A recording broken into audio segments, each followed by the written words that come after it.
ನಮಸ್ಕಾರ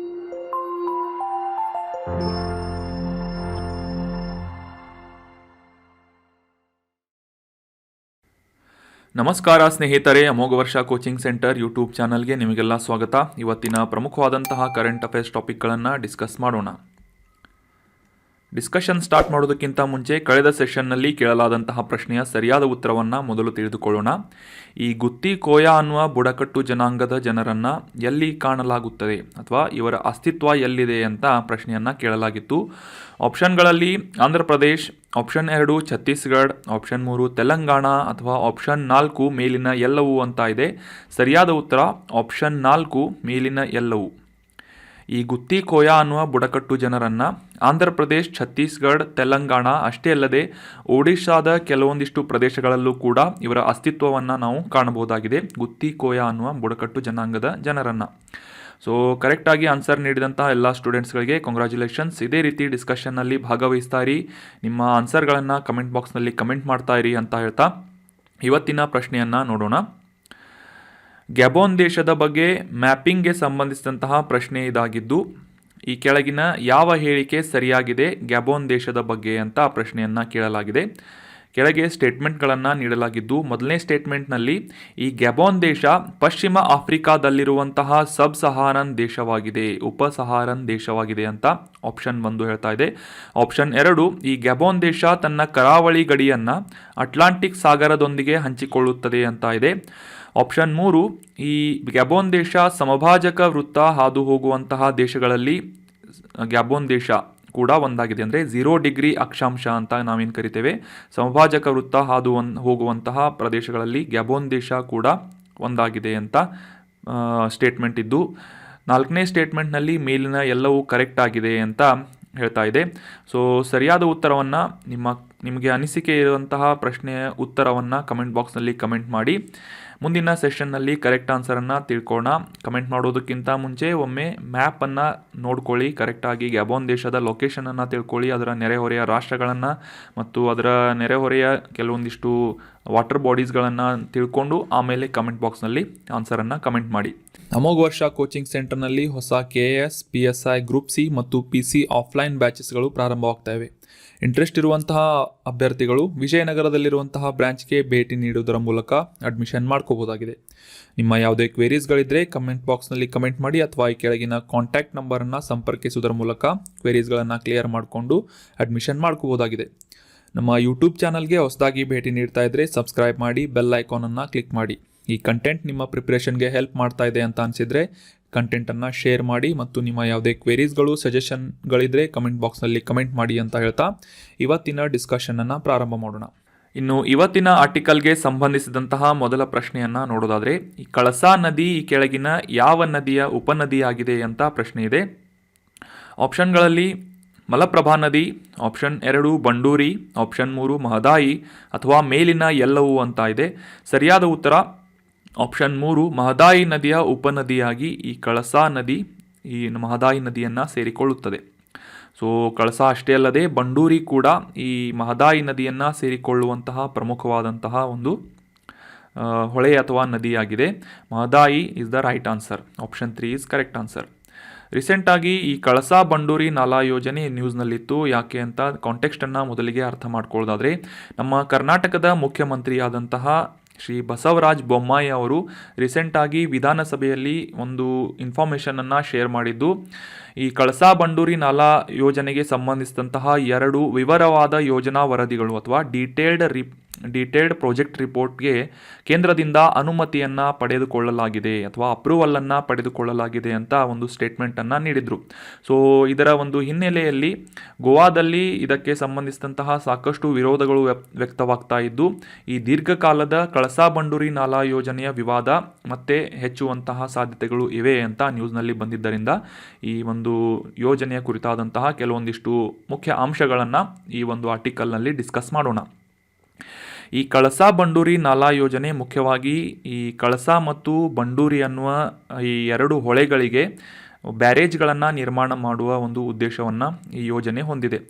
ಇದರ ಉದ್ದೇಶವನ್ನು ತಿಳ್ಕೊಳ್ಳೋದಾದರೆ, ಈ ಬೆಳಗಾವಿ, ಧಾರವಾಡ, ಬಾಗಲಕೋಟೆ ಮತ್ತು ಗದಗ ಜಿಲ್ಲೆಗಳಲ್ಲಿ ಇರುವಂತಹ ಜನರಿಗೆ ಕುಡಿಯುವ ನೀರಿನ ಅಗತ್ಯವನ್ನು ಪೂರೈಸುವಂತಹ ಉದ್ದೇಶದಿಂದ ಮಹದಾಯಿಯಿಂದ ಈ ಒಂದು ನೀರನ್ನು ತಿರುಗಿಸುವಂತಹ ಬ್ಯಾರೇಜ್ಗಳನ್ನು ನಿರ್ಮಾಣ ಮಾಡಿ ಈ ನೀರನ್ನು ಒದಗಿಸುವಂತಹ ಉದ್ದೇಶವನ್ನು ಈ ಕಳಸಾ ಬಂಡೂರಿ ನಾಲಾ ಯೋಜನೆ ಹೊಂದಿದೆ. ಸೊ ಅಷ್ಟೇ ಅಲ್ಲದೆ ಇದಕ್ಕಿಂತ ಮುಂಚೆ ಅಂದರೆ 1980ರಲ್ಲಿ ಆ ಒಂದು ದಶಕದಲ್ಲಿ ಈ ಒಂದು ಯೋಜನೆಯನ್ನು ಪ್ರಸ್ತಾಪ ಮಾಡಿದ್ದರೂ ಕೂಡ ಸುಮಾರು 40 ವರ್ಷಗಳಿಂದ ಕರ್ನಾಟಕ, ಗೋವಾ, ಮಹಾರಾಷ್ಟ್ರ ಈ ಮೂರೂ ರಾಜ್ಯಗಳ ನಡುವಿನ ವಿವಾದ ಕಂಟಿನ್ಯೂಸ್ ಆಗಿ ನಡೀತಾ ಇದೆ. ಸೊ ಇಲ್ಲಿಯವರೆಗೂ ಈ ಕಳಸಾ ಬಂಡೂರಿ ನಾಲಾ ಯೋಜನೆ ಜಾರಿಗೊಳಿಸಲು ಆಗಿಲ್ಲ. ಸೊ ಅಷ್ಟೇ ಅಲ್ಲದೆ ಈ ಒಂದು ಆಲ್ರೆಡಿ ಡಿಸ್ಕಸ್ ಮಾಡಿದ ಹಾಗೆ ಕಳಸಾ ಬಂಡೂರಿ ನಾಲಾ ಯೋಜನೆ ಏನು ಅಂತಂದರೆ ಈ ಮಹದಾಯಿ ನದಿಯ ಉಪನದಿಗಳಾದಂತಹ ಕಳಸಾ ಮತ್ತು ಬಂಡೂರಿ ಈ ಎರಡು ಹೊಳೆಗಳ ವಿರುದ್ಧ ಅಥವಾ ಈ ಹರಿಯುವಂತಹ ಪ್ರದೇಶಕ್ಕೆ ವಿರುದ್ಧವಾಗಿ ಬ್ಯಾರೇಜ್ಗಳನ್ನು ನಿರ್ಮಾಣ ಮಾಡಿ ಆ ಒಂದು ಪ್ರದೇಶದಲ್ಲಿ ನೀರನ್ನು ಶೇಖರಣೆ ಮಾಡಿ ಕರ್ನಾಟಕದ ಇತರ ಶುಷ್ಕ ಜಿಲ್ಲೆಗಳಿಗೆ ನೀರನ್ನು ಕುಡಿಯುವ ಉದ್ದೇಶಕ್ಕಾಗಿ ಒದಗಿಸುವುದು ಈ ಒಂದು ಯೋಜನೆಯ ಮುಖ್ಯ ಉದ್ದೇಶ ಆಗಿದೆ. ಸೊ ಈ ಮಹದಾಯಿ ನದಿಯ ಬಗ್ಗೆ ತಿಳ್ಕೊಳ್ಳೋದಾದರೆ ಭೀಮಗಢ ವನ್ಯಜೀವಿ ಅಭಯಾರಣ್ಯದಲ್ಲಿ ಬೆಳಗಾವಿ ಜಿಲ್ಲೆಯಲ್ಲಿರುವಂತಹ ವೈಲ್ಡ್ ಲೈಫ್ ಸೆಂಚುರಿ ಆದಂತಹ ಭೀಮಗಢ ವೈಲ್ಡ್ ಲೈಫ್ ಸೆಂಚುರಿಯಲ್ಲಿ ಹುಟ್ಟಿ ಗೋವಾದಲ್ಲಿನ ಅರಬ್ಬಿ ಸಮುದ್ರಕ್ಕೆ ಸೇರುವಂತಹ ಒಂದು ನದಿ ಈ ಮಹದಾಯಿ ನದಿಯಾಗಿದೆ. ಸೊ ಇದು ಹುಟ್ಟುವುದು ಎಲ್ಲಿ ಅಂತಂದರೆ ಕರ್ನಾಟಕ ರಾಜ್ಯದ ಬೆಳಗಾವಿಯ ಭೀಮಗಢ ವನ್ಯಜೀವಿ ಅಭಯಾರಣ್ಯದಲ್ಲಿ. ಸೊ ಈಗ 2010ರಲ್ಲಿ ಇದಕ್ಕೆ ಸಂಬಂಧಿಸಿದಂತಹ ಒಂದು ಟ್ರಿಬ್ಯುನಲನ್ನು ರೂಪಿಸಲಾಗಿದ್ದು ಇದರ ಪ್ರಕಾರ 2018ರಲ್ಲಿ ಒಂದು ವರದಿಯನ್ನು ಅಥವಾ ಒಂದು ಸ್ಟೇಟ್ಮೆಂಟನ್ನು ನೀಡಲಾಗಿತ್ತು, ಆದೇಶವನ್ನು. ಅದರ ಪ್ರಕಾರ ಈ ಮಹದಾಯಿ ನದಿಯ ಜಲಾನಯನ ಪ್ರದೇಶದಲ್ಲಿರುವಂತಹ ನೀರನ್ನು ಕರ್ನಾಟಕಕ್ಕೆ ಸುಮಾರು 13.42 TMCಗಳಷ್ಟು ನೀರನ್ನು ಮತ್ತು ಮಹಾರಾಷ್ಟ್ರಕ್ಕೆ 1.33 TMC ನೀರನ್ನು ಮತ್ತು 24 TMC ನೀರನ್ನು ಗೋವಾ ರಾಜ್ಯಕ್ಕೆ ನೀಡಬೇಕು, ಶೇರ್ ಮಾಡಬೇಕು ಅಂತ ಈ ಒಂದು ಟ್ರಿಬ್ಯುನಲ್ ಮೂಲಕ ಆದೇಶವನ್ನು ನೀಡಲಾಗಿತ್ತು. TMC ಅಂತಂದರೆ 1000 ಮಿಲಿಯನ್ ಕ್ಯೂಬಿಕ್ ಫೀಟ್ ಅಂತ ಆಗುತ್ತೆ. ಇದನ್ನು ಲೀಟರ್ಸ್ಗಳಲ್ಲಿ ಕನ್ವರ್ಟ್ ಮಾಡಿದಾಗ 28,000 ಅಂದಾಜು ಹೇಳೋದಾದರೆ 28,000 ದಶಲಕ್ಷ ಲೀಟರ್ಗಳು ಅಂತ ಒಂದು TMCಗೆ ಆಗುತ್ತೆ. ಸೊ ಈ ರೀತಿಯಾಗಿ 13.42 TMCಗಳನ್ನು ಕರ್ನಾಟಕಕ್ಕೆ ಈ ಮಹದಾಯಿ ನದಿಯ ಜಲಾನಯನ ಪ್ರದೇಶದಿಂದ ನೀಡಬೇಕು ಅಂತ 2010ರ ಈ ನ್ಯಾಯಮಂಡಳಿಯಿಂದ ನೀಡಲಾಗಿತ್ತು ಆದೇಶವನ್ನು. ನಂತರ ಕೇಂದ್ರ ಸರ್ಕಾರದಿಂದ ಕೂಡ ಕೆಲವೊಂದಿಷ್ಟು ಆದೇಶಗಳನ್ನು ನೀಡಲಾಗಿದ್ದು ಕರ್ನಾಟಕದ ಪಾಲಿನಲ್ಲಿ ಈ ಒಂದು ಕುಡಿಯುವ ನೀರಿನ ಅಗತ್ಯಗಳನ್ನು ಪೂರೈಸುವಂತಹ ನಿಟ್ಟಿನಲ್ಲಿ 5.5 TMC ನೀರನ್ನು ಮತ್ತು ಜಲವಿದ್ಯುತ್ ಉತ್ಪಾದನೆಗಾಗಿ 8.02 TMCಗಳನ್ನು ನೀಡಬೇಕು ಅಂತ ಆದೇಶವನ್ನು ನೀಡಲಾಗಿತ್ತು. ಅಷ್ಟೇ ಅಲ್ಲದೆ ಈ 5.5 TMCಯಲ್ಲಿ 3.8 TMCಯನ್ನು ಕಳಸಾ ಮತ್ತು ಬಂಡೂರಿ ನಾಲಾಗಳ ಮೂಲಕ ಈ ಮಲಪ್ರಭಾ ಜಲಾನಯನ ಪ್ರದೇಶಕ್ಕೆ ಹರಿಸಬೇಕು ಅಂತ ಈ ಒಂದು ಆದೇಶವನ್ನು 2020 ಫೆಬ್ರವರಿಯಲ್ಲಿ ಕೇಂದ್ರ ಸರ್ಕಾರದಿಂದ ಸೂಚನೆಯನ್ನು ನೀಡಲಾಗಿತ್ತು. ಸೊ ಈ ಕಳಸಾ ಬಂಡೂರಿ ನಾಲಾ ಜಸ್ಟ್ ಈಗ ಒಂದು ಅಕ್ಷರಗಳಲ್ಲಿ ಅಥವಾ ಒಂದು ನೀವು ನೋಟ್ಸ್ಗಳಲ್ಲಿ ಡಿಸ್ಕಸ್ ಮಾಡಿದರೆ ಅರ್ಥ ಆಗೋದಿಲ್ಲ. ಸೊ ಹೀಗಾಗಿ ಈ ಮ್ಯಾಪ್ಗಳ ಮುಖಾಂತರ ಅರ್ಥ ಮಾಡಿಕೊಳ್ಳುವುದರಿಂದ ಈ ಒಂದು ನಾಲಾ ಯೋಜನೆಯ ಬಗ್ಗೆ ಡೀಟೇಲ್ ಆಗಿ ನೀವು ಅರ್ಥ ಮಾಡ್ಕೋಬೋದಾಗಿದೆ. ಮೊದಲಿಗೆ ಈ ಮಹದಾಯಿ ನದಿ ಎಲ್ಲಿದೆ ಅಂತ ತಿಳ್ಕೊಳ್ಳೋದಾದರೆ ಆಗಲೇ ಡಿಸ್ಕಸ್ ಮಾಡಿದ ಹಾಗೆ ಬೆಳಗಾವಿ ಜಿಲ್ಲೆ, ಇದು ಉತ್ತರ ಕರ್ನಾಟಕ ಭಾಗದ ಬೆಳಗಾವಿ ಜಿಲ್ಲೆಯ ದಕ್ಷಿಣ ಭಾಗದಲ್ಲಿ ಬರುವಂತಹ ಎರಡು ಪ್ರಮುಖವಾದಂತಹ ಹೊಳೆಗಳಾಗಿವೆ ಕಳಸಾ ಮತ್ತು ಬಂಡೂರಿ. ಈ ಎರಡು ಹೊಳೆಗಳು ಈ ಇಮೇಜ್ನಲ್ಲಿ ನೋಡ್ಬೋದು ನೀವು. ಕಳಸಾ ಮತ್ತು ಬಂಡೂರಿ ನದಿಗಳು ಅಥವಾ ಹೊಳೆಗಳು ಬಂದು ಮಹದಾಯಿ ನದಿಗೆ ಸೇರಿಕೊಳ್ಳುತ್ತವೆ. ಮಹದಾಯಿ ನದಿ ಆಲ್ರೆಡಿ ಡಿಸ್ಕಸ್ ಮಾಡಿದ ಹಾಗೆ ಈ ಬೆಳಗಾವಿ ಜಿಲ್ಲೆಯ ದಕ್ಷಿಣ ಭಾಗದಲ್ಲಿರುವಂತಹ ಭೀಮಗಢ ವೈಲ್ಡ್ ಲೈಫ್ ಸೆಂಚುರಿಯಲ್ಲಿ ಅಥವಾ ವನ್ಯಜೀವಿ ಅಭಯಾರಣ್ಯದಲ್ಲಿ ಹುಟ್ಟಿ ಪಶ್ಚಿಮಾಭಿಮುಖವಾಗಿ ಗೋವಾವನ್ನು ಸೇರಿಕೊಂಡು ನಂತರ ಅರಬ್ಬಿ ಸಮುದ್ರ ಸೇರುವಂತಹ ಪ್ರಮುಖವಾದಂತಹ ನದಿ ಮಹದಾಯಿ ನದಿ ಆಗಿದೆ. ಸೊ ಇದರ ಎರಡು ಟ್ರಿಬ್ಯೂಟರೀಸ್ಗಳು ಅಂತಂದರೆ ಕಳಸಾ ಮತ್ತು ಬಂಡೂರಿಯಾಗಿದ್ದು ಈ ನೀರನ್ನು ತಂದು ಮಹದಾಯಿ ನದಿಗೆ ಸೇರಿಸುವಂತಹ ಒಂದು ಕೆಲಸವನ್ನು ಮಾಡುತ್ತವೆ.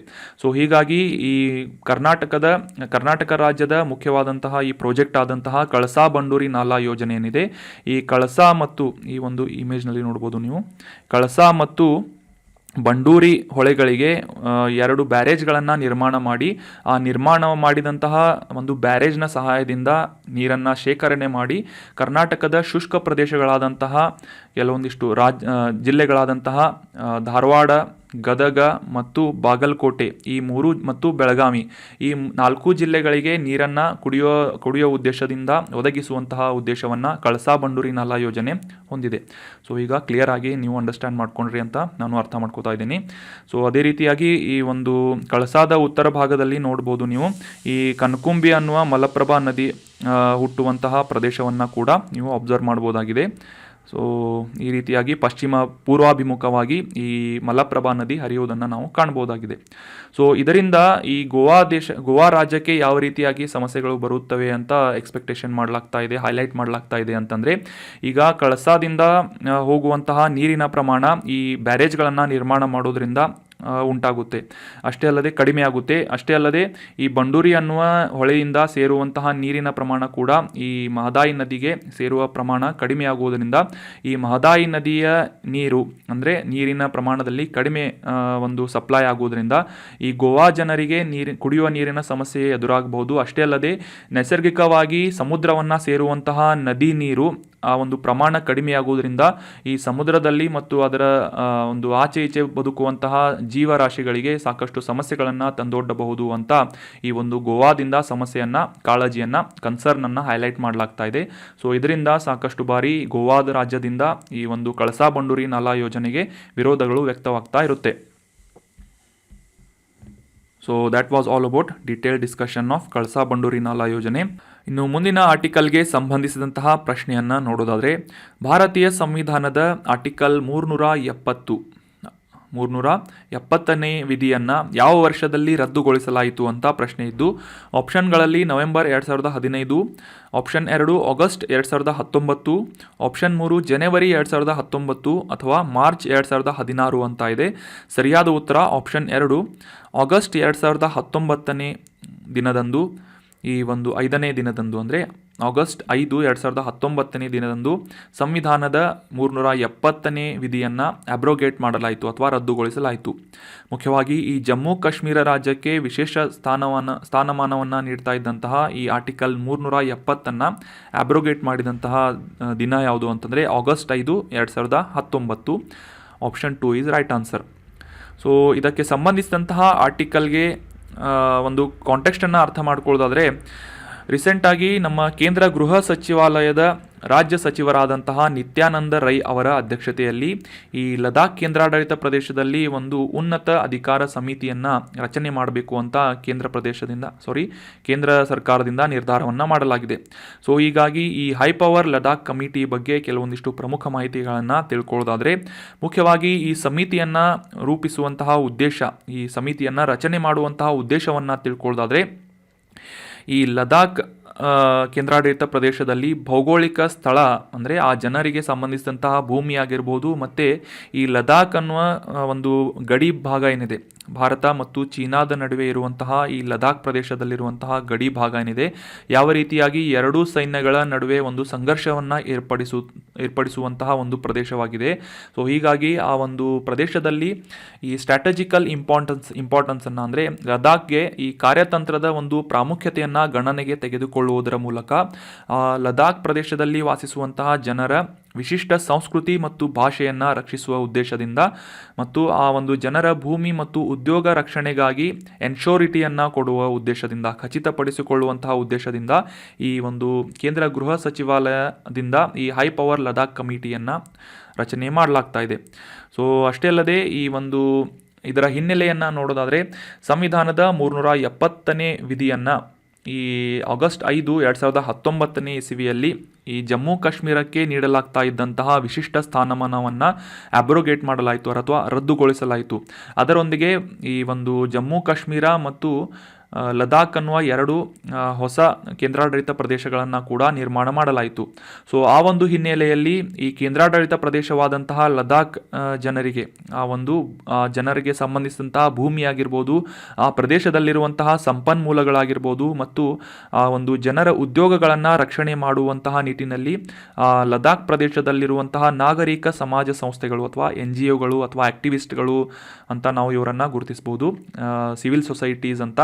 ಸೊ ನಾಗರಿಕ ಸಮಾಜದ ಸಂಸ್ಥೆಗಳು ಆಗಾಗ ಕರೆಯನ್ನು ನೀಡ್ತಾ ಇರುತ್ತೆ. 3 ವರ್ಷಗಳಾದರೂ ಕೂಡ ಯಾವುದೇ ರೀತಿಯಾದಂತಹ ಡೆವಲಪ್ಮೆಂಟ್ಗಳನ್ನು ಈ ಲದಾಖ್ ಕೇಂದ್ರಾಡಳಿತ ಪ್ರದೇಶಗಳಲ್ಲಿ ಮಾಡಲಾಗಿಲ್ಲ ಅಂತ ಕೆಲವೊಂದಿಷ್ಟು ಡಿಮ್ಯಾಂಡ್ಗಳನ್ನು ಇಟ್ಟಿದ್ದರಿಂದ ಈ ಒಂದು ಹೈ ಪವರ್ ಲದಾಖ್ ಕಮಿಟಿಯ ಅನ್ನ ರಚಿಸುವ ಮೂಲಕ ಅವರಿಗೆ ಸೌಕರ್ಯಗಳನ್ನು ಒದಗಿಸುವಂತಹ ಕೆಲಸವನ್ನು ಕೇಂದ್ರ ಸರ್ಕಾರ ಮಾಡಲಿದೆ. ನಮ್ಮ ಭಾರತ ಸಂವಿಧಾನದ 6ನೇ ಶೆಡ್ಯೂಲ್ನಲ್ಲಿ ಆರ್ಟಿಕಲ್ 244 ಅಡಿಯಲ್ಲಿ ಮತ್ತು 6ನೇ ಶೆಡ್ಯೂಲ್ನಲ್ಲಿ ನಮ್ಮ ಪರಿಶಿಷ್ಟ ಪಂಗಡಗಳು, ಭಾರತದಾದ್ಯಂತ ಇರುವಂತಹ ಪರಿಶಿಷ್ಟ ಪಂಗಡಗಳಿಗೆ ಸಂಬಂಧಿಸಿದಂತಹ ಒಂದು ಆಡಳಿತವನ್ನು ಸುಧಾರಿಸುವಂತಹ ನಿಟ್ಟಿನಲ್ಲಿ ಕ್ರಮಗಳನ್ನು ಕೈಗೊಳ್ಳಬೇಕು ಅಂತ ಒಂದು ಮೆನ್ಷನನ್ನು ಮಾಡಲಾಗಿದೆ. ಸೊ ಆ ಒಂದು ಆರ್ಟಿಕಲ್ ಮತ್ತು 6ನೇ ಶೆಡ್ಯೂಲ್ನ ಅಡಿಯಲ್ಲಿ ಈ ಲದಾಖ್ ಕೇಂದ್ರಾಡಳಿತ ಪ್ರದೇಶದಲ್ಲಿ ಆ ಒಂದು ಪ್ರದೇಶದಲ್ಲಿ ವಾಸಿಸುವಂತಹ ಜನರ ಭೂಮಿ ಆಗಿರ್ಬೋದು, ಸಾರ್ವಜನಿಕ ಆರೋಗ್ಯ ಆಗಿರ್ಬೋದು, ಕೃಷಿ ರೀತಿಯಾದಂತಹ ಕೃಷಿ ಮೇಲಿನ ಕೆಲವೊಂದಿಷ್ಟು ಕಾನೂನುಗಳನ್ನು ರೂಪಿಸುವಂತೆ ಈ ಸ್ವಾಯತ್ತ ಅಭಿವೃದ್ಧಿ ಮಂಡಳಿಗಳನ್ನು ರಚನೆ ಮಾಡಬೇಕು ಅಂತ ಈ ಒಂದು ಆರ್ಟಿಕಲ್ಗಳಲ್ಲಿ ಮೆನ್ಷನ್ ಮಾಡಲಾಗಿದೆ. ಸೊ ಅದೇ ರೀತಿಯಾಗಿ ಆ ಒಂದು ಬುಡಕಟ್ಟು ಜನಾಂಗದ ಒಂದು ಸ್ವಾಯತ್ತತೆಯನ್ನು ರಕ್ಷಿಸುವಂತಹ ಉದ್ದೇಶದಿಂದ ಈ ಒಂದು ಹೈ ಪವರ್ ಲಡಾಖ್ ಸಮಿತಿಯನ್ನು ಎಸ್ಟಾಬ್ಲಿಷ್ ಮಾಡಬೇಕು.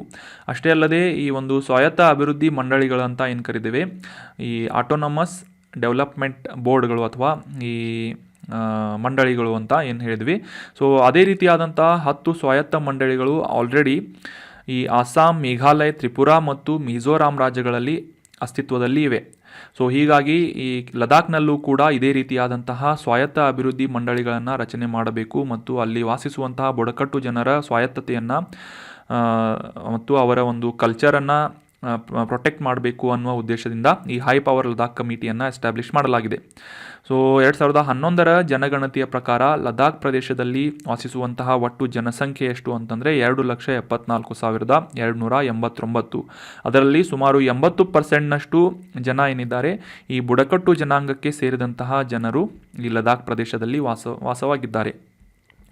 ಸೊ ಈ ಇಮೇಜ್ನಲ್ಲಿ ನೋಡುವುದರ ಮೂಲಕ ಯಾವ ರೀತಿಯಾಗಿ ಆಗಸ್ಟ್ 19 5ನೇ ತಾರೀಕು 2019ನೇ ಇಸ್ವಿಯಲ್ಲಿ ಈ ಒಂದು 370ನೇ ಆರ್ಟಿಕಲನ್ನು ಅಬ್ರೋಗೇಟ್ ಮಾಡುವುದರ ಮೂಲಕ ಭಾರತದಲ್ಲಿ ಶ್ರೀನಗರ್, ಜಮ್ಮು ಕಾಶ್ಮೀರವನ್ನು ಬೈಫರ್ಕೇಟ್ ಮಾಡಿ ಲದಾಖ್ ಮತ್ತು ಜಮ್ಮು ಕಾಶ್ಮೀರ ಅಂತ 2 ಕೇಂದ್ರಾಡಳಿತ ಪ್ರದೇಶಗಳನ್ನು ರೂಪಿಸಲಾಗಿತ್ತು.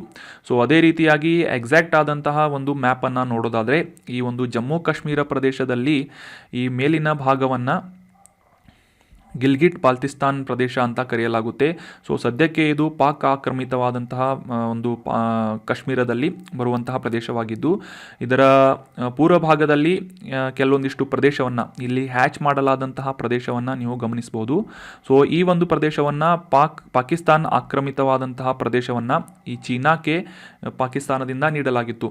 ಅದಾದ ನಂತರ ಈ ಒಂದು ಟ್ರ್ಯಾಂಗಲ್ನಲ್ಲಿ ನೋಡಬಹುದಾದಂತಹ ಈ ಒಂದು ಪ್ರದೇಶವನ್ನು ಸಿಯಾಚಿನ್ ಗ್ಲೇಷಿಯರ್ ಅಂತ ಕರೆಯಲಾಗುತ್ತೆ. ಸೊ ಇದು ಹೈಯೆಸ್ಟ್ ಬ್ಯಾಟಲ್ ಫೀಲ್ಡ್ ಆಗಿದ್ದು ಜಗತ್ತಿನಲ್ಲೇ ಅತ್ಯಂತ ಎತ್ತರದಲ್ಲಿ ಒಂದು ಯುದ್ಧ ಭೂಮಿಯಾದಂತಹ ಪ್ರದೇಶ ಸಿಯಾಚಿನ್ ಗ್ಲೇಷಿಯರ್ ಆಗಿದೆ.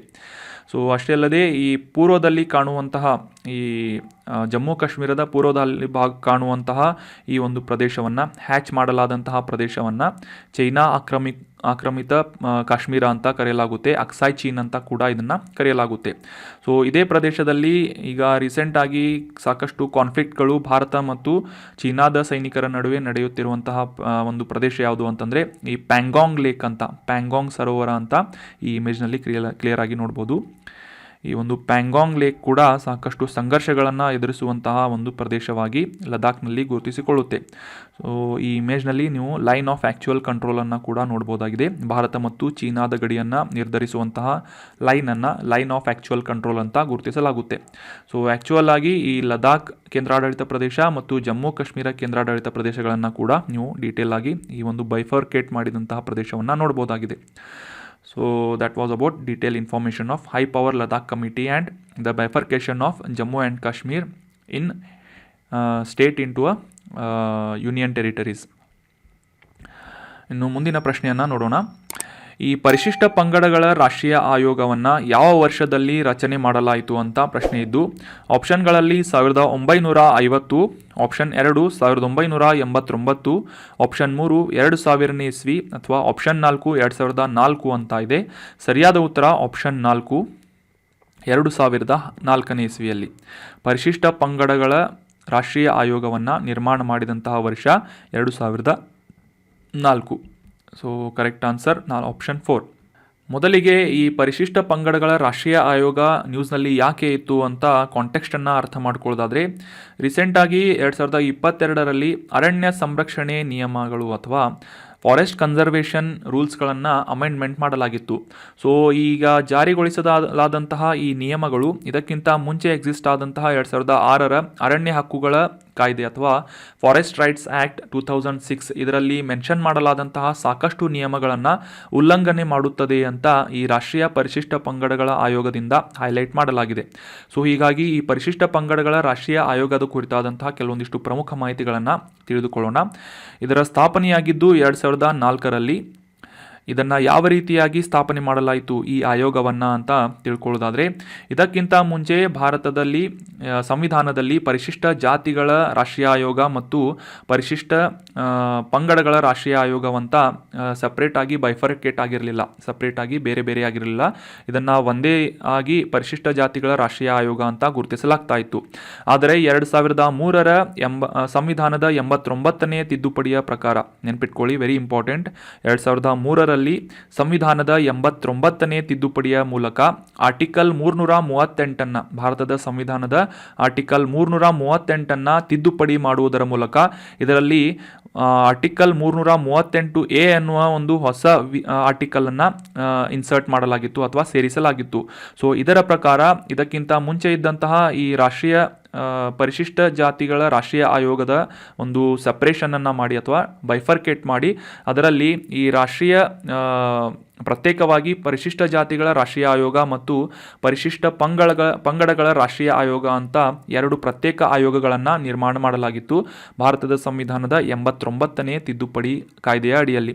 ಅದಾದ ನಂತರ 2004ರಲ್ಲಿ ಫೆಬ್ರವರಿ 19ರಂದು ಈ ಪರಿಶಿಷ್ಟ ಪಂಗಡಗಳ ರಾಷ್ಟ್ರೀಯ ಆಯೋಗವನ್ನು 338ನೇ ಎ ಈ ಒಂದು ವಿಧಿಯ ಅಡಿಯಲ್ಲಿ ಎಸ್ಟಾಬ್ಲಿಷ್ ಮಾಡಲಾಗಿತ್ತು 2004ರಲ್ಲಿ. ಸೊ ನೆನ್ಪಿಟ್ಕೊಳ್ಳಿ, very important from the examination point of view. So ಇನ್ನು ಈ ಪರಿಶಿಷ್ಟ ಪಂಗಡಗಳ ರಾಷ್ಟ್ರೀಯ ಆಯೋಗವನ್ನು ನಿರ್ಮಾಣ ಮಾಡುವುದು ಅಥವಾ ರೂಪಿಸುವಂತಹ ಮುಖ್ಯ ಉದ್ದೇಶ ಏನು ಅಂತ ತಿಳ್ಕೊಳ್ಳೋದಾದರೆ, ಭಾರತದ ಸಂವಿಧಾನದ ಒಂದು ಆರ್ಟಿಕಲ್ 338A ಇದರಲ್ಲಿ ಷರತ್ತು 5 ಅಂದರೆ ಕ್ಲಾಸ್ 5ರ ಅಡಿಯಲ್ಲಿ ಈ ಪರಿಶಿಷ್ಟ ಪಂಗಡಗಳಿಗೆ ಸೇರಿದಂತಹ ಅಥವಾ ST ಅಂತ ಏನು ಕರಿತೇವೆ, ಶೆಡ್ಯೂಲ್ಡ್ ಟ್ರೈಬ್ಸ್ ಅಂತ, ಸೊ ಆ ಒಂದು ಜನಾಂಗದ ಒಂದು ಸುರಕ್ಷತೆಯ ಮೇಲ್ವಿಚಾರಣೆಯನ್ನು ಮಾಡುವುದು ಈ ಒಂದು ಆಯೋಗದ ಮುಖ್ಯ ಉದ್ದೇಶ ಆಗಿದೆ. ಅಷ್ಟೇ ಅಲ್ಲದೆ ಈ ST ಜನರ ಸಂಬಂಧಿಸಿದಂತಹ ಹಕ್ಕುಗಳಾಗಿರ್ಬೋದು, ಅವರ ಸುರಕ್ಷತೆಗೆ ಸಂಬಂಧಿಸಿದಂತಹ ನಿರ್ದಿಷ್ಟ ದೂರುಗಳನ್ನು ವಿಚಾರಣೆ ಮಾಡುವುದು ಮತ್ತು ಈ ST ಸಮುದಾಯಕ್ಕೆ ಸೇರಿದಂತಹ ಜನರ ಸಾಮಾಜಿಕ ಆರ್ಥಿಕ ಅಭಿವೃದ್ಧಿಯನ್ನು ಈ ಒಂದು ಅದಕ್ಕೆ ಸಂಬಂಧಿಸಿದಂತಹ ಯೋಜನೆಗಳನ್ನು ರೂಪಿಸುವಲ್ಲಿ ಸರ್ಕಾರಕ್ಕೆ ಸಲಹೆಗಳನ್ನು ನೀಡುವುದು ಕೂಡ ಈ ಪರಿಶಿಷ್ಟ ಪಂಗಡಗಳ ರಾಷ್ಟ್ರೀಯ ಆಯೋಗದ ಮುಖ್ಯ ಉದ್ದೇಶ ಆಗಿದೆ. ಸೊ ಇದನ್ನು ರೂಪಿಸುವಂತಹ ಉದ್ದೇಶವನ್ನು ಕೂಡ ನೀವು ಅರ್ಥ ಮಾಡ್ಕೊಂಡ್ವಿ. ಆರ್ಟಿಕಲ್ 338A ಇದರಲ್ಲಿ ಪರಿಶಿಷ್ಟ ಪಂಗಡಗಳ ರಾಷ್ಟ್ರೀಯ ಆಯೋಗವನ್ನು 2004ರಲ್ಲಿ ಜಾರಿಗೊಳಿಸಲಾಗಿತ್ತು. ಮುಂದಿನ ಪ್ರಶ್ನೆಯನ್ನು ನೋಡೋದಾದರೆ, ರಾಣಿ ವೇಲು ನಚಿಯಾರ್ ಅವರು ಈ ಕೆಳಗಿನ ಯಾವ ರಾಜವಂಶಕ್ಕೆ ಸೇರಿದಂತಹ ರಾಣಿಯಾಗಿದ್ದಾರೆ ಅಂತ ಪ್ರಶ್ನೆ ಇದ್ದು, ಆಪ್ಷನ್ಗಳಲ್ಲಿ ಸಿಂಧಿಯಾ, ಆಪ್ಷನ್ 2 ಪಲ್ಲವರು, ಆಪ್ಷನ್ 3 ಕದಡಿದ, ಆಪ್ಷನ್ 4 ಶಿವಗಂಗೈ ಅಂತ ಇದೆ. ಸರಿಯಾದ ಉತ್ತರ option 4 Sivagangai. Option 4 is right answer. ಕಾಂಟೆಕ್ಸ್ಟ್ನಲ್ಲಿ ರಾಣಿ ವೇಲು ನಚಿಯಾರ್ ಅವರು ಯಾಕಿದ್ರು ಅಂತ ಅರ್ಥ ಮಾಡ್ಕೊಳ್ಳೋದಾದರೆ, ರೀಸೆಂಟಾಗಿ ಅಂದರೆ ಜನವರಿ 3ರಂದು ರಾಣಿ ವೇಲು ನಚಿಯಾರ್ ಅವರ ಜನ್ಮ ಜಯಂತಿಯನ್ನು ಆಚರಿಸಲಾಗಿತ್ತು. ಸೊ ಇದೇ ಒಂದು ಸಂದರ್ಭದಲ್ಲಿ ಭಾರತದ ಪ್ರಧಾನಮಂತ್ರಿ ಅವರಿಂದ ಇವರಿಗೆ ಗೌರವವನ್ನು ಸಲ್ಲಿಸಲಾಯಿತು ಅಂತ ಕಾಂಟೆಕ್ಸ್ಟ್ನಲ್ಲಿತ್ತು. ಸೊ ಹೀಗಾಗಿ ರಾಣಿ ವೇಲು ನಚಿಯಾರ್ ಅವರ ಕುರಿತಾದಂತಹ ಕೆಲವೊಂದಿಷ್ಟು ಅವರ ಜೀವನದ ಬಗ್ಗೆ ಸಂಬಂಧಿಸಿದಂತಹ ಮಾಹಿತಿಗಳನ್ನು ಡಿಸ್ಕಸ್ ಮಾಡೋಣ. ಜನವರಿ 3, 1730ರಲ್ಲಿ ಈ ರಾಣಿ ವೇಲು ನಚಿಯಾರ್ ಅವರು ತಮಿಳುನಾಡಿನ ರಾಮನಾಥಪುರದಲ್ಲಿ ಜನಿಸ್ತಾರೆ. ಈ 1857ರ ಈ ಸಿಪಾಯಿ ದಂಗೆಗಿಂತ ಸಾಕಷ್ಟು ವರ್ಷ ಮೊದಲು ಬ್ರಿಟಿಷ್ ಆಳ್ವಿಕೆಯ ವಿರೋಧ ಸಕ್ರಿಯವಾಗಿ ವಿರೋಧ ಮಾಡಿದಂತಹ ಮತ್ತು ಈ ವಸಾಹತುಶಾಹಿ ಆಡಳಿತಗಾರರ ವಿರುದ್ಧ ಹೋರಾಡಿದಂತಹ ಮೊದಲ ರಾಣಿಯಾಗಿ ರಾಣಿ ವೇಲು ನಚಿಯಾರ್ ಅವರು ಭಾರತದಲ್ಲಿ ಗುರುತಿಸಿಕೊಳ್ಳುತ್ತಾರೆ. ಇವರನ್ನು ತಮಿಳುನಾಡಿನ ಜನ ವೀರಮಂಗೈ ಅಂತ ಕೂಡ ಫೇಮಸ್ ಆಗಿ ಕರೆಯುತ್ತಾರೆ. ಸೊ ಈ ರಾಣಿ ವೇಲು ನಚಿಯಾರ್ ಅವರ ಕುರಿತಾದಂತಹ ಕೆಲವೊಂದಿಷ್ಟು ಮಾಹಿತಿಯನ್ನು, ಇನ್ನಷ್ಟು ಹೆಚ್ಚಿನ ಮಾಹಿತಿನ ತಿಳ್ಕೊಳ್ಳೋದಾದರೆ, ಇವರು ಚಿಕ್ಕ ವಯಸ್ಸಿನಲ್ಲೇ ಆಯುಧಗಳ ಬಳಕೆ, ವಲರಿ, ಸಿಲಂಬಂ ಅಂತಂದರೆ ಕೋಲು ಬಳಸಿ ಹೋರಾಡುವುದು, ಕುದುರೆ ಸವಾರಿ, ಬಿಲ್ಲುಗಾರಿಕೆ ಈ ರೀತಿಯಾದಂತಹ ಸಮರ ಕಲೆಗಳನ್ನು ಆ ಒಂದು ತರಬೇತಿಯನ್ನು ಪಡೆದಿದ್ದರು. ಅದಾದ ನಂತರ ಅಷ್ಟೇ ಅಲ್ಲದೆ ಇವರು ಈ ಫ್ರೆಂಚ್, ಇಂಗ್ಲಿಷ್ ಮತ್ತು ಉರ್ದು ಭಾಷೆಗಳಲ್ಲಿ ಕೂಡ ವಿದ್ವಾಂಸವಾಗಿ ಪ್ರವೀಣ್ಯತೆಯನ್ನು ಪಡೆದುಕೊಂಡಿದ್ದರು. ನಂತರ ಇವರು ಶಿವಗಂಗೈ ರಾಜನಾದಂತಹ ಮುತುವಡುಗನಾಥ ಪೆರಿಯರ್ ಉದಯತೇವನ್ ಅನ್ನುವ ರಾಜನನ್ನು ವರಿಸಿ ಅಂತಂದರೆ ಅವರನ್ನು ಮದುವೆಯಾಗಿದ್ದರು. ಇವರಿಗೆ ಒಬ್ಬ ಮಗಳು ಕೂಡ ಇದ್ದರು. ಸೊ ನಂತರ ಈ ಗಂಡನನ್ನು ಈ ಬ್ರಿಟಿಷ್ ಸೈನಿಕರು ಕೊಂದಂತಹ ಸಂದರ್ಭದಲ್ಲಿ ಸೈನ್ಯವನ್ನು ಮುಂದಾಳತ್ವವನ್ನು ವಹಿಸಿಕೊಳ್ಳಲು ಯುದ್ಧಕ್ಕೆ ರಾಣಿ ವೇಲು ನಚಿಯಾರ್ ಅವರು ಪ್ರವೇಶವನ್ನು ಮಾಡ್ತಾರೆ. ಸೊ ಹೈದರ್ ಅಲಿ ಮತ್ತು ಗೋಪಾಲ ನಾಯಕರ ಸಹಯೋಗದಲ್ಲಿ ಬ್ರಿಟಿಷರ ವಿರುದ್ಧ ಹೋರಾಡಿ ವಿಜಯಶಾಲಿ ಆಗ್ತಾರೆ. ನಂತರ 1780ರಲ್ಲಿ ಈ ರಾಣಿ ವೇಲು ನಚಿಯಾರ್ ಅವರು ದೇಶವನ್ನು ಮತ್ತು ಆ ಒಂದು ಆಡಳಿತದ ಜವಾಬ್ದಾರಿಯನ್ನು ಮರುದು ಸಹೋದರರಿಗೆ ವಹಿಸಿ ಆ ಒಂದು ಅಧಿಕಾರವನ್ನು ಹಸ್ತಾಂತರಿಸುತ್ತಾರೆ. So that was about detail article of Rani Velu Nachiyar. ಈಗ ಡಿಸ್ಕಸ್ ಮಾಡಲಾದಂತಹ ಎಲ್ಲ ಆರ್ಟಿಕಲ್ಸ್ಗಳನ್ನು ಮತ್ತೊಮ್ಮೆ ರಿವೈಸ್ ಮಾಡಿಬಿಡೋಣ. ಮೊದಲನೇ ಆರ್ಟಿಕಲ್ನಲ್ಲಿ ಈ ಕಳಸಾರಿ ಬಂಡೂರಿ ನಾಲಾ ಕುರಿತಾದಂತಹ ಸಾಕಷ್ಟು ಡಿಟೇಲ್ ಆದಂತಹ ಮಾಹಿತಿಯನ್ನು ತಿಳ್ಕೊಂಡ್ವಿ. ಯಾವ ರೀತಿಯಾಗಿ ಈ ಪ್ರಾಜೆಕ್ಟನ್ನು ಕರ್ನಾಟಕ ಸರ್ಕಾರದಿಂದ ಕ್ಯಾರಿ ಔಟ್ ಮಾಡಲಾಗುವುದು ಅಂತ. ಸೊ ಅದೇ ರೀತಿಯಾಗಿ ಮಹದಾಯಿ ನದಿ ಮತ್ತು ಅದಕ್ಕೆ ಇರುವಂತಹ 2 ಟ್ರಿಬ್ಯೂಟರಿ ಹೊಳೆಗಳಾದಂತಹ ಬಂಡೂರಿ ಮತ್ತು ಕಳಸಾದ ಬಗ್ಗೆ ತಿಳ್ಕೊಂಡ್ವಿ. ಮತ್ತು ಯಾವ ರೀತಿಯಾಗಿ ಕಳಸಾ ಬಂಡೂರಿ ಬ್ಯಾರೇಜ್ಗಳನ್ನು ನಿರ್ಮಾಣ ಮಾಡಲಾಗ್ತಾ ಇದೆ ಅಂತ ತಿಳ್ಕೊಂಡ್ವಿ. ಮತ್ತು ಗೋವಾದ ಒಂದು ಕನ್ಸರ್ನ್ಗಳು ಏನು ಅಂತ ಕೂಡ ಡೀಟೇಲ್ ಆಗಿ ತಿಳ್ಕೊಂಡ್ವಿ. ನಂತರದ ಆರ್ಟಿಕಲ್ನಲ್ಲಿ ಈ ಹೈ ಪವರ್ ಲದಾಖ್ ಸಮಿತಿಯನ್ನು ಎಸ್ಟಾಬ್ಲಿಷ್ ಮಾಡಲಾಗ್ತಾ ಇದೆ. ಮುಖ್ಯವಾಗಿ ಈ ಲದಾಖ್ ಪ್ರದೇಶದಲ್ಲಿ ವಾಸಿಸುವಂತಹ ಬುಡಕಟ್ಟು ಜನರ ಒಂದು ಸೌಕರ್ಯಗಳನ್ನು ಒದಗಿಸುವ ಉದ್ದೇಶದಿಂದ ಮತ್ತು ಅವರ ಸಂಸ್ಕೃತಿಯನ್ನು ಪ್ರೊಟೆಕ್ಟ್ ಮಾಡುವಂಥ, ರಕ್ಷಣೆ ಮಾಡುವಂತಹ ಉದ್ದೇಶದಿಂದ, ಅಷ್ಟೇ ಅಲ್ಲದೆ ಈ ಒಂದು ಕಾರ್ಯತಂತ್ರದ ಪ್ರಾಮುಖ್ಯತೆಯನ್ನು ಗಣನೆಗೆ ತೆಗೆದುಕೊಂಡು ಈ ಹೈ ಪವರ್ ಲದಾಖ್ ಕಮಿಟಿಯನ್ನು ರಚನೆ ಮಾಡಲಾಗ್ತಾ ಇದೆ ಅಂತ ತಿಳ್ಕೊಂಡ್ವಿ. ಅಷ್ಟೇ ಅಲ್ಲದೆ ಈ ಒಂದು ಜಮ್ಮು ಕಾಶ್ಮೀರ ಮತ್ತು ಲದಾಖ್ ಕೇಂದ್ರಾಡಳಿತ ಪ್ರದೇಶಗಳನ್ನು ಯಾವ ರೀತಿಯಾಗಿ ರೂಪಿಸಲಾಯಿತು ಮತ್ತು ಈಗ ಸದ್ಯಕ್ಕೆ ಇರುವಂತಹ ಈ ಮ್ಯಾಪ್ನ ಕಂಡೀಷನ್ ಏನು ಅಂತ ಕೂಡ ಡೀಟೇಲ್ ಆಗಿ ಡಿಸ್ಕಸ್ ಮಾಡಿದ್ವಿ. ನಂತರದ ಆರ್ಟಿಕಲ್ನಲ್ಲಿ ಈ ಪರಿಶಿಷ್ಟ ಪಂಗಡಗಳ ರಾಷ್ಟ್ರೀಯ ಆಯೋಗವನ್ನು ಕುರಿತಾದಂತಹ ಕೆಲವೊಂದಿಷ್ಟು ಪ್ರಮುಖ ಮಾಹಿತಿಗಳನ್ನು ಮತ್ತು ಯಾವ ರೀತಿಯಾಗಿ ಯಾವ ಉದ್ದೇಶದಿಂದ ಈ ಒಂದು ಆಯೋಗವನ್ನು ಎಸ್ಟಾಬ್ಲಿಷ್ ಮಾಡಲಾಯಿತು, ರಚನೆ ಮಾಡಲಾಯಿತು ಅಂತ ತಿಳ್ಕೊಂಡ್ವಿ. ಅದಾದ ನಂತರ ರಾಣಿ ವೇಲು ನಚಿಯಾರ್ ಅವರು ಯಾವ ರೀತಿಯಾಗಿ ಬ್ರಿಟಿಷರ ವಿರುದ್ಧ ಹೋರಾಡಿದರು ಮತ್ತು ರೀಸೆಂಟಾಗಿ ಅವರ ಜಯಂತಿಯನ್ನು ಆಚರಿಸಲಾಯಿತು ಅಂತ ಕೂಡ ಈ ಒಂದು ಆರ್ಟಿಕಲ್ನಲ್ಲಿ ಡಿಸ್ಕಸ್ ಮಾಡಿದ್ವಿ. So that was all about today's articles. ನಿಮ್ಮ ಯಾವುದೇ ಸಜೆಷನ್ಗಳಿದ್ರೆ ಕಮೆಂಟ್ ಬಾಕ್ಸ್ನಲ್ಲಿ ಕಮೆಂಟ್ ಮಾಡಿ. Thank you so much. Have a nice day.